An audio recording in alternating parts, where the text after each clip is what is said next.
Glória a Deus. Meus amados irmãos, é com muito prazer que nós vamos estudarmos a lição de números 8, o início do governo humano. Hoje a lição ela vai tratar, por exemplo, do texto áureo. Toda alma esteja sujeito às autoridades superiores, porque não há autoridade que não venha de Deus, e as autoridades que não foram ordenadas por Deus. Romanos 13, versículo 1. Eu gostaria de contribuir e oferecer ao aluno uma sólida doutrina cristã. O nosso conteúdo, a partir de agora, será mais apologético, embora usaremos teologicamente muitas as escrituras para o desenvolvimento da nossa aula, a fim de nós despertarmos no nosso aluno pontos da nossa fé bíblica. Por exemplo, o nosso texto áureo da nossa lição 8 vai falar: toda alma esteja sujeita às autoridades superiores. Romanos 13, 1. Então, a pergunta é: que alma é esta? O aluno, muitas das vezes, precisa saber que a palavra alma na Bíblia tem um significado vasto e abrangente. Deve-se ter o cuidado e ser honesto em estabelecer uma definição dogmática da palavra alma. Muitos querem ensinar suas crenças e acabam errando, estabelecendo uma doutrina humana para suas próprias conveniências.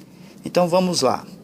A palavra de Deus diz em Gênesis capítulo 2, verso 7, que o homem é chamado de alma vivente. E aqui o significado é que o homem possui vida, como também os animais são chamados de alma vivente, no sentido de corpos que vivem. Agora, não é correto dizer que o homem e o animal são a mesma coisa, com a única distinção de o homem ser irracional. Vamos para a Bíblia. 1 Coríntios 15, 39. Nem toda carne é a mesma carne. Uma é a carne dos homens e a outra é a carne dos animais. Da mesma forma, nem toda alma, irmão, é a mesma alma. Uma é a alma dos homens e a outra é a alma dos animais. Dizer que o homem tem o mesmo destino dos animais na morte é contradição abusiva das Escrituras. Logo na criação, nós percebemos uma grande diferença entre o homem e os brutos. Há intransponível barreira entre esses dois reinos, o do homem e o dos animais. Os animais não foram criados conforme a imagem e semelhança de Deus, nem receberam dele o espírito de vida, como recebeu o homem. Os animais não foram dotados de moral, nem de razão e nem de espiritualidade, diz a palavra de Deus. Na verdade, há um espírito no homem, e a inspiração do Todo-Poderoso os faz entendidos. Jó 32, 8. Nós vemos nas Escrituras que os animais não são dotados de inteligência, eles são regidos por instinto, o que também revela a sabedoria do Criador. Mas o homem, irmão, recebeu o sopro do Todo-Poderoso, e isso o fez inteligente. Só o homem desenvolveu a arte e a tecnologia, sendo capaz de mudar o seu meio ambiente. E o homem pode, no seu meio ambiente, quando ele está com frio, ele pode acender um fogo e se aquecer, enquanto o animal precisa se ajustar ao seu habitat. A expressão almas viventes é aplicado tanto ao homem quanto aos animais, como já ficou dito, simplesmente pelo fato de ambos terem vida, mas há diferença no tipo de alma que o homem é, e o homem tem uma alma muito superior à dos animais, porque a dos animais é o corpo que vivem, porém a do homem está dentro do homem. Nós vemos isso lá em Jó. Então, quando o homem foi formado, ele foi formado um pouco menor do que os anjos, e Deus o coroou de honra e de glória. Salmo capítulo 8, verso 4 e 5. Então, irmãos, não é de admirar que a Bíblia chame o homem de alma, porque ele não simplesmente é um corpo que vive, mas dentro dele há uma alma, conforme nós vemos Mateus 10 e 28, há uma alma dentro do homem que não morre. Então vamos lá. Alguém pode utilizar Ezequiel 18, verso 4, quando nós lemos: toda alma que pecar, essa morrerá. Aqui, meus amados irmãos, toda alma que pecar, essa morrerá, está se referindo ao indivíduo físico, conforme nós também temos em Êxodo 1 e 5. Todas as almas, pois que procederam da coxa de Jacó, foram 70 almas. José, porém, estava no Egito. Que significado pode ter a palavra alma aqui em Êxodo, capítulo 1, verso 5? Aqui nesse texto, a palavra alma só pode significar pessoa física, não outra coisa mais.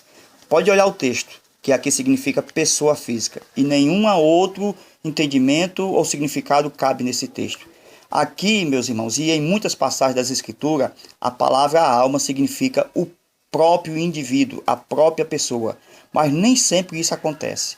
Quando um texto bíblico diz, e era o coração e a alma da multidão dos que criam, Atos capítulo 4, versículo 32. Então, aqui não dá para dizer que a alma é o próprio indivíduo, ou que é o sangue. Então, cada caso é um caso. O contexto é quem determina o significado da palavra alma. Então, vamos para a Bíblia Sagrada. Você pode olhar na Bíblia. Vocês tenham o cuidado de observar que cada contexto vai determinar qual o significado da palavra alma. Por exemplo, a alma ela pode significar o sangue. A alma é apresentada na Bíblia, muitas das vezes na Bíblia, como sangue. Nem por isso é correto afirmar e dogmatizar que a alma é o sangue. Jesus disse em Mateus 28 e 38, 26 e 38, a minha alma está cheia de tristeza até a morte. Agora substitua aí a palavra alma por sangue. É um absurdo, né, irmãos? Dizer que alma aqui é o sangue. Porque como é que pode um sangue ficar triste? Como é que um sangue pode se entristecer? Então, se Jesus disse que a alma estava triste, então não pode ser um sangue. A alma aqui não pode ser sinônimo de sangue, como ensina muitos aniquilacionistas. Não é verdade? Então vamos lá. Em Levítico capítulo 17, versículo 14, lemos: porquanto é a alma de toda a carne, o seu sangue é pela sua alma. Por isso tenho dito aos filhos de Israel: não comereis o sangue de nenhuma carne, porque a alma de toda a carne é o seu sangue. Qualquer que comer será estipado. Esta é uma das passagens bíblicas que a alma tem um significado de sangue. Esta identificação de sangue ocorre porque ele é essencial à vida, pois o sangue é a vida. Deuteronômio 12, 23. Ou seja, no sangue está a vida dos seres. É por isso que frequentemente na Bíblia a palavra alma ela pode significar o sangue, mas não é simplesmente o sangue. Nós temos umas outras definições na Bíblia, como o indivíduo como uma alma imortal. Capítulo 18 de Mateus, capítulo 10 de Mateus, versículo 28. Há outras passagens na Bíblia, como Gênesis, capítulo 9, versículo 4, Levítico, capítulo 17, versículo 10 a 14, que mostram isso. Então, a alma aqui é chamada de sangue, mas é pela razão que nós já apresentamos, tá bom? Na maioria das vezes, não há para substituir alma por sangue, por pessoa, por vida, mas ela pode ser qualquer uma dessas coisas. Dependendo unicamente do contexto bíblico em que aparece, e não das imposições arbitrárias da religiosidade humana, nós não podemos dogmatizar e dizer que a alma é simplesmente o sangue, ou dizer que a alma é simplesmente a pessoa. Nós temos que admitir os contextos e aplicar nos seus contextos a palavra correta e o seu significado, e ser honesto e dizer que a alma ali é sangue, que a alma ali é uma pessoa, que a alma ali é a alma imortal, dependendo do contexto bíblico. Amém? Vamos para uma parte mais importante aqui sobre a alma. A alma como uma entidade que sobrevive à morte do corpo físico. Vocês podem observar na Bíblia Sagrada, por exemplo, a alma aparece nas Escrituras referindo-se a Deus. Isaías 42, verso 1. Amós, capítulo 6, verso 8. E também a alma se refere ao homem. Êxodo, capítulo 1, verso 5. Gênesis 42, versículo 22 e 27. Podemos afirmar, irmãos, que a alma, em Mateus 10 e 28, é a alma imaterial, que sobrevive à morte do corpo. Existe dentro do homem, sim, conforme a definição que nós demos no início. Por exemplo, em outras palavras, trata-se da alma no sentido estritamente da palavra alma. A alma que vai para o céu ou a alma que vai para o inferno? Jesus disse: não temeis os que matam o corpo e não podem matar a alma. Temei antes que aquele que pode fazer perecer no inferno a alma e o corpo. Mateus 10:28. Jesus está mostrando que não devemos temer os inimigos, porque o máximo que eles podem fazer é nos matar. Isto é, matar o corpo. Não pode fazer mais nada com a alma. Antes nós devemos temer a Deus, pois é Ele quem pode não só matar o corpo, como também pode fazer perecer no inferno não só o corpo, mas também a alma, o que nos mostra a sobrevivência da alma. Se a alma não existisse, esse texto de Mateus 10:28 não teria sentido. Qualquer pessoa poderia matar tanto a alma como o corpo e lançar no inferno. Não é verdade? No entanto, Jesus disse que devemos temer a quem pode matar e fazer perecer no inferno tanto o corpo quanto a alma. Isto é, devemos temer a Deus, pois somente Ele tem esse poder. Os inimigos, portanto, não podem matar a nossa alma. Só pode ferir e matar o corpo. A alma é algo especial, intangível, que está dentro do homem. Veja, irmãos, só Deus tem poder sobre ela. Vejamos nesse momento as provas bíblicas da sobrevivência da alma. Por exemplo, as almas dos mortos que estavam debaixo do altar de Deus.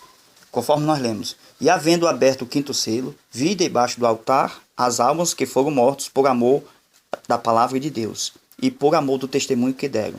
E clamaram com grande voz, dizendo: até quando, ó verdadeiro e santo dominador, não julgas e vingas o nosso sangue dos que habitam sobre a terra? E foram dadas a cada um compridas vestes brancas, e foi-lhes dito que repousasse ainda um pouco de tempo, até que também se completasse o número dos seus conservos e de seus irmãos, que haviam de ser mortos como eles foram. Apocalipse capítulo 6, versículo 9 ao 11. O texto fala dos cristãos aqui, degolados durante a grande tribulação, porque eles recusaram a adorar a besta, cujas almas deles agora aparecem debaixo do altar de Deus. Como vai se explicar isso, irmãos? Aqui jamais é o sangue ficou na terra. Aqui jamais é o corpo ficou na terra. A alma sobrevive à morte do corpo. E o texto diz explicitamente que eles foram mortos na terra e que agora suas almas se encontram no céu, debaixo do altar de Deus. Vamos aqui para Paulo. Paulo ensinou o que a respeito da alma após a morte do homem? Paulo diz em Filipenses 1:23, mas de ambos os lados estou em aperto, tendo o desejo de partir e estar com Cristo, porque é muito melhor. Porque sabemos que se a nossa casa terrestre desfizer desse tabernáculo, temos de Deus um edifício, uma casa não feita por mãos, eterna nos céus. E por isso também gememos, desejamos ser revestidos da nossa habitação, que é do céu, sabendo que, enquanto estamos no corpo, vivemos ausentes do Senhor. Mas temos confiança e desejamos antes deixar este corpo para habitar com o Senhor. 2 Coríntios, capítulo 5, versículo 1 ao 2, versículos 6 e 8. Que valor teria essa declaração de Paulo se o crente não estivesse consciente na presença do Senhor Jesus? Se o cristão, na sua morte, estivesse dormindo, como nós saberíamos que ele estaria com Cristo? Ou não estão na companhia de Jesus, esses irmãos que partiram? Claro que estão. Paulo sabia disso, porque ele disse: tenho o desejo de partir e estar com Cristo, porque isto é ainda muito melhor. Em 2 Coríntios, capítulo 5, o apóstolo ensina que quem partiu deste mundo, isto é, quem morreu, cuja alma deixou o tabernáculo, a tenda ou a casa que viveu na terra, está com Cristo, na companhia dele, enquanto o corpo está frio ou em estado de decomposição no túmulo. O tabernáculo da nossa casa, que é o nosso corpo, se desfizer, aí sim vamos ser revestidos da nova habitação, que é do céu. A alma está unida às miríades de santos de todas as eras, como a dos profetas, dos patriarcas, dos apóstolos e demais justos e cristãos de todos os tempos. Não é isso que ensina o apóstolo Paulo, inspirado pelo Espírito Santo? É claro que sim. Louvado seja Deus. Então, meus amados, Os patriarcas Abraão, Isaac e Jacó, eles foram extintos na sua morte e deixaram de existir? Vejamos que Jesus responde a essa pergunta. E acerca da ressurreição dos mortos, não tem lido o que Deus vos declarou, dizendo, eu sou o Deus de Abraão, de Isaac e de Jacó? Ora, que não é Deus dos mortos, mas Deus dos vivos. Mateus 22, versículo 31 e 32. Os patriarcas estão vivos ou mortos diante de Deus? É uma pergunta. Mas Jesus deixou claro que eles estão vivos, porque Deus é o Deus dos vivos e não dos mortos. É claro que isso aqui se aplica aos justos e aos santos do Velho Testamento, e não simplesmente aos grandes patriarcas, mas a todos os que creem no Salvador e que partem dessa vida para a outra. Então, eles foram tomados como exemplo por causa da passagem de Êxodo, capítulo 3, verso 6. Porque os saduceus diziam aceitar como autoridade apenas o Pentateuco. Segundo eles, nada havia nos escritos de Moisés que sustentasse a ressurreição e a sobrevivência da alma. Assim Jesus esmagou esses incrédulos com a arma deles, citando os escritos mosaicos para a glória de Deus. Vejamos um outro caso. O profeta Elias, ao ressuscitar o filho da viúva, orou dizendo, ó Senhor meu Deus, rogo-te que tornes a alma deste menino a entrar nele. 1 Reis 17, 21. Porque Elias pediu a Deus que a alma do menino retornasse a ele? Porque a alma tinha partido, irmãos. Na hora que o menino morre, a alma parte. E ele ora para que a alma retorne. Está vendo aí como a alma existe? Não existe outra explicação, irmãos. Deus atendeu a oração de Elias e o Senhor ouviu a voz de Elias e a alma do menino tornou a entrar nele e o menino reviveu. Verso 22. Como se explica isso, irmãos? Se a alma fosse apenas a própria pessoa ou sangue? Então, cuidado com os religiosos que vão ensinar ao contrário o que diz as Escrituras. Ficamos com a Bíblia, porque Mateus 10 e 28 diz que a alma sobrevive à morte do corpo. Vamos agora para a esperança dos discípulos de Jesus. Jesus disse aos seus discípulos, para onde eu estiver, estejai vós também. João 14, 3. Para onde eu vou, não podeis agora seguir-me, mas depois me seguirás. João 13, verso 36. Na sua oração sacerdotal, Jesus disse, Pai, aqueles que me deste, quero que, quando eu estiver, também eles estejam comigo. João 17, 24. Se a alma incluísse o corpo, que sentido teria essas passagens? Se a alma incluísse o corpo, que sentido teria essas passagens? Que valor haveria em estar alguém ali? Os discípulos de Jesus o seguiram após a sua morte, conforme as promessas que Jesus havia feito. A consciência deles estava viva e Jesus estava prometendo um lugar para eles morar. Agora vejamos o malfeitor da cruz. Ele está inconsciente até hoje, será? Será que o malfeitor da cruz está inconsciente? Jesus disse em Mateus, isto é, em Lucas 23 e 43, para aquele malfeitor, em verdade te digo que estarás comigo no paraíso. Ele havia se arrependido, por isso que Jesus disse. É possível nós admitir, com base nessa passagem, que o malfeitor arrependido está deitado em sono inconsciente? Ele deixou de existir? De maneira nenhuma. Ambos morreram naquele mesmo dia, Jesus e o malfeitor. Jesus desceu às partes mais baixas da terra, conforme Efésios capítulo 4, versículo 8 ao 10, e pregou aos espíritos em prisão, 1 Pedro capítulo 3, versículo 18 a 20, enquanto o malfeitor, arrependido, foi ao paraíso, o mesmo lugar para onde Jesus foi e levou cativo o cativeiro, Efésios capítulo 4, versículo 8. Agora vejamos, irmãos. Alguns vão admitir, aquela questão da vírgula, a vírgula está depois.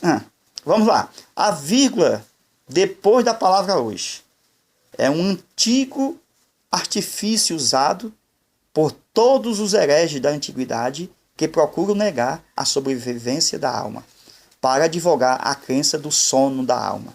Já vimos, porém, que nos manuscritos antigos nenhuma pontuação havia, o que confirma uma imposição arbitrária. de fora para dentro. Essa passagem ensina que o sono da alma é uma doutrina falsa. Tá certo? Essa passagem também nos ensina que a salvação é pela fé.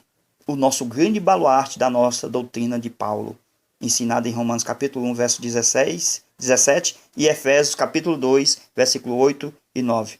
Então fica ainda mais patente e claro que Jesus é o Salvador e, sobretudo, que não há necessidade de ordenanças, tá certo? Nem mesmo a ceia do Senhor e o batismo são necessários para levar o homem ao céu. Só o sangue de Jesus, a promessa da sua morte, da sua vinda, do seu poder, da sua majestade, é esse que nos trouxe a salvação. Então a promessa de Jesus foi que, naquele mesmo dia, o malfeitor moribundo estaria com ele na glória. Do contrário, a palavra hoje, que está aqui em Lucas 23 e 43, estaria sem sentido, isto é, supérflua. Agora o caso do rico e do Lázaro. Lucas 16, 19 a 31. Existem duas parábolas, no Evangelho de Lucas, que não são parábolas. Por exemplo, o bom samaritano e o rico e o Lázaro. Os títulos que as sociedades bíblicas colocam nos textos em certos parágrafos não fazem parte do texto original da Bíblia. São para uma divisão de textos usado para nos facilitar a compreensão. Por exemplo, a expressão parábola do rico e do Lázaro não consta nos originais. Foi colocada para intitular o assunto. Não devemos encarar esse texto apenas como uma exposição alegórica e figurada para extrair lições e verdades espirituais, mas sim um fato, uma realidade. É a narrativa de um acontecimento que só Jesus sabia e que ele contou aos seus discípulos. Sabemos disso pelos seguintes fatos. Jesus não disse nem deu a entender que é parábola. É diferente das outras parábolas. Nas outras, não há afirmação tão definida. Irmãos, nem aparecem os nomes das pessoas nas outras parábolas. Ou seja, nessas parábolas aqui, que se diz parábolas, como aparece o nome de Lázaro, Abraão e Moisés, aqui não pode ser uma parábola porque aparecem nomes pessoais. Mas as outras não aparecem nomes pessoais, nem nome de cidade. Tá certo? Então, é diferente daquilo que Jesus ensinou como parábola. Jesus disse assim, quando ele ensinou a parábola: o reino dos céus é semelhante, não é verdade? E ainda disse, aqui, no texto de Lázaro, havia um homem. É diferente, não é verdade? Duas aberturas diferentes, para introduzir dois relatos diferentes nos textos da Bíblia Sagrada. Vamos lá. Agora vamos aqui. Mesmo que fosse uma parábola, não alteraria o sentido e a mensagem. Porque muitos vão interpretar de uma forma distorcida, distante do texto. Mas uma parábola, irmão, ela ilustra uma realidade. É uma maneira figurada de ensinar uma verdade. O rico e Lázaro, como fato histórico ou parábola, como vocês queiram, continua com uma mensagem inalterada. O que acontece é que, sendo parábola, fica mais fácil para os testemunhas de Jeová, para os adventistas distorcer e adaptar a sua moda. É por isso que as testemunhas de Jeová insistem em afirmar que se trata de uma parábola. Uma pergunta. O texto de Lucas 23, 43 é uma parábola? Vocês têm que olhar. Se o texto é uma parábola ou ilustração, isto está fora do texto sagrado. Nós, se determinarmos como parábola, é uma interpretação arbitrária. Onde está escrito na Bíblia que é uma parábola? Em nenhum lugar das Escrituras. Isso é verdade. Além disso, parábola não quer dizer sinônimo de fantasia. Não está escrito em nenhum lugar que o rico foi condenado pelo simples fato de ele ter sido um homem rico. Essa é uma insinuação das doutrinas falsas por aí, que ensina que é uma parábola e diz que o rico foi condenado por ser rico. Não está na Bíblia isso, irmãos. Tá certo? E em cima disso aqui, muitas religiões têm a sua posição para ensinar que é parábola. A Bíblia nada diz sobre o rico, senão que ele comia bem, que se vestia de vestes caríssimas, mas não dá a razão ou a causa da sua condenação. Certo é que ele não era obediente à palavra de Deus. Isto com certeza justifica a sua condenação. Por exemplo, os saduceus daquele tempo de Jesus, eles criavam uma situação para, em cima dela, contradizer a doutrina de Jesus. Por exemplo, uma mulher se casar com 7 irmãos, ficando viúva 7 vezes. Então é o mesmo princípio da religião falsa, a respeito de dizer que é uma parábola. Eu lhe pergunto, onde está escrito que Lázaro foi ao seio de Abraão só pelo fato de ele ser pobre? Não está escrito, irmãos. O texto sagrado não diz isso. Ninguém é salvo por ser pobre, nem condenado por ser rico. Esta ideia é levantada por muitas seitas e heresias para justificar as suas crenças estranhas, desconhecidas da Bíblia. Então, o que o rico e Lázaro nos ensina? O que eles nos podem ensinar? Vejamos aqui, irmãos. No versículo 22 da leitura do rico e do Lázaro, quando morre um servo de Deus, os anjos o levam ao paraíso, cumprindo o que está escrito em Provérbios, ou seja, em Eclesiastes capítulo 12, verso 7. O corpo volte ao pó e o espírito volte a Deus. Outra coisa, os mortos conservam o sentido da vista. Versículo 23. Eles viram um ao outro. Os mortos incrédulos conservam a compaixão pelos parentes. Versículo 28. Eu tenho 5 irmãos, então eles conservam a compaixão pelos parentes. Outro ponto importante. Os mortos têm sentimentos de dor. Versículo 23. Estou sendo atormentado nesta chama. Outra coisa, os mortos lembram-se das coisas terrenas. Versículo 28. Eu tenho 5 irmãos. Os mortos conhecem os outros mortos, que na vida lhes eram conhecidos. Versículo 23. Pai Abraão reconheceu. Então, irmãos, mais uma coisa importante. Os pedidos dos incrédulos após a morte não são atendidos. Porque Abraão disse, lá tem os profetas, lá tem e que escutem. Esta é a nossa primeira parte, que fala sobre toda alma esteja sujeita à autoridade. Bem explicado aí para todos os amados irmãos e ouvintes e os nossos alunos da Escola Bíblica Dominical. Nossa segunda parte, nós vamos falar sobre o sangue. Capítulo 9 de Gênesis, versículo 4. A carne, porém, com a sua vida, isto é, com seu sangue, não comereis. Aqui, irmão, tem muita coisa para se falar, porque nós não podemos comer a carne com sangue. Nós temos até no Novo Testamento esse texto pelos apóstolos mostrando que nós não podemos. Aí tem as religiões que vai proibir transfusão de sangue. Então não perca a nossa segunda parte. Nós vamos ficar com essa primeira agora. Que Deus te abençoe e procure aí no YouTube a nossa segunda parte, que logo logo nós estaremos colocando. Que Deus abençoe nossos amados irmãos. Amém.